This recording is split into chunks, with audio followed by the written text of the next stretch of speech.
একজনের শরীরের শক্তি এমন, একবার শুধু পায়ের গোড়ালি দিয়ে এরকম করে বাড়ি মারে, এই পর্যন্ত পা তাদের পাথরের মধ্যে ঢুকে যায়।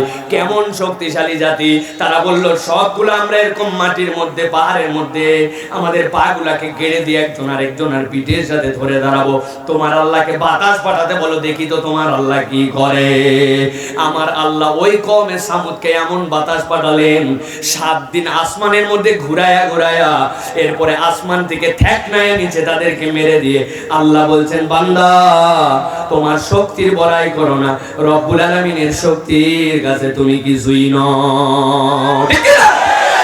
ওই আল্লাহ রাব্বুল বলছেন, লা ইয়াতিল বাতিল মিন বাইনি ইয়াদাইহি ওয়ালা মিন খালফিহি তানজিল